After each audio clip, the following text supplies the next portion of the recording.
मैंने अभी कुछ टाइम पहले एक वीडियो देखी जिसमें मोदी जी अ, अपने काँपते हुए हाथों से और उनकी आँख में आँसू थे जब वो बोल रहे थे कि इस प्रोटेस्ट में उनको इतनी गालियाँ दी गई, उनकी स्वर्गीय माताजी को इतनी गालियाँ दी गई। जब मैंने वीडियो देखी ना, सच में मेरी भी आँख में बहुत आँसू आ गए कि कु कि हमारी जैन जी इतनी गंदी है, इतनी गंदी जैन जी है हमारे देश की, जो इतने गंदे-गंदे शब्द यूज़ किए गए 20 तारीख को। सीएजी का प्रोटेस्ट चल रहा था, तुम्हें पीसफुली प्रोटेस्ट करना था, तुम करते, बिल्कुल करते।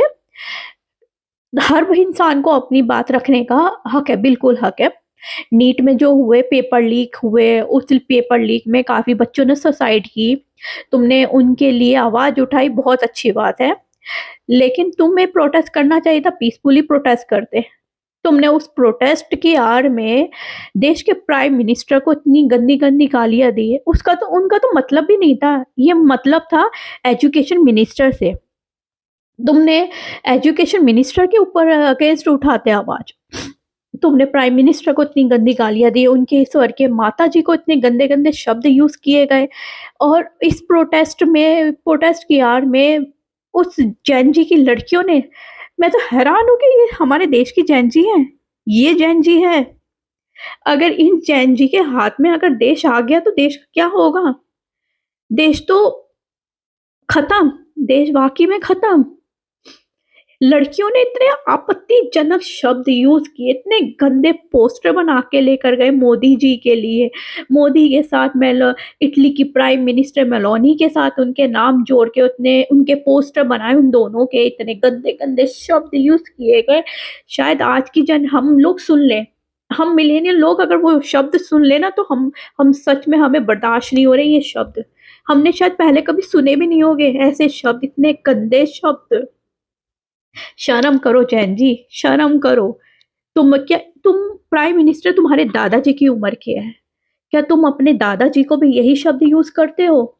अपने पिता के लिए भी यही शब्द यूज़ करते हो? मुझे तो शर्म आती है तुम्हारे माँ-बाप को ऊपर। तुम्हारे माँ-बाप ने तुम्हें ये परवरिश दी है? तुम्हारे माँ-बाप ने तुम्हें ये संस्कार दिए हैं? कहाँ है तुम्हारे माँ-बाप? आखिर तुम्हारे माँ-बाप कौन-सी कहाँ चले गए जो तुम्हारे ऊपर नज़र नहीं रखी? पीसफुली प्रोटेस्ट के नाम पर तुमने ये सब किया। तुमने पुलिस वालों पे अटैक किया, आर्मी पर अटैक किया, तोड़-फोड़ की, पुलिस की पब्लिक प्लेस पर तोड़-फोड़ की, प्राइवेट प्रॉपर्टी पे तोड़-फोड़, पत्थरबाजी की। ये है तुम पढ़े लिखे जनरेशन। तुम नीट के एग्ज़ाम में जो लोग बच्चे आए थे, वो एजुकेटेड बच्चे, ये एजुकेटेड बच्चे हैं? ये एजुकेटेड बच्चे हैं जो डॉक्टर बनना चाहते थे? अगर ऐसे एजुकेटेड बच्चे हैं तो भई ये वही एजुकेटेड नहीं, हमारा देश फिर बर्बाद है।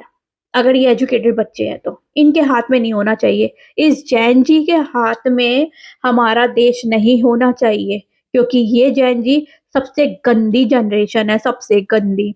ऐसी जनरेशन को तो अपने हाथों से माँ-बाप अपने बच्चों का गला घोट दे।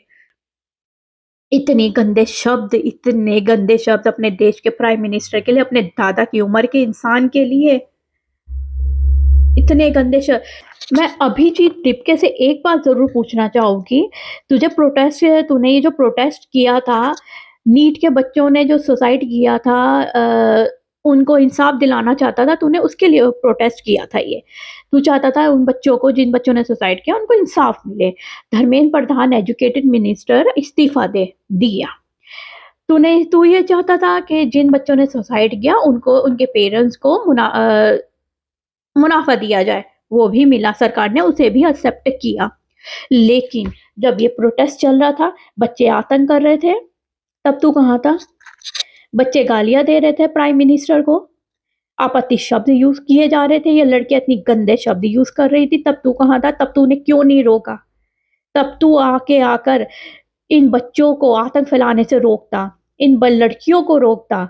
ये जो गंदे-गंदे लड़कियाँ पोस्टर लेके गए थे, वहाँ पे गंदी गालियाँ दी जा रही थी, नंगा डांस किया जाता, तुझे आके, अगर तू एक लीडर होता, सच्चा लीडर होता, अगर तू वाक़ई में इनके लिए इंसाफ चाहता था, तो तू ऐसे प्रोटेस्ट नहीं करता, पीसफुली प्रोटेस्ट करता, इन बच्चों को रोकता।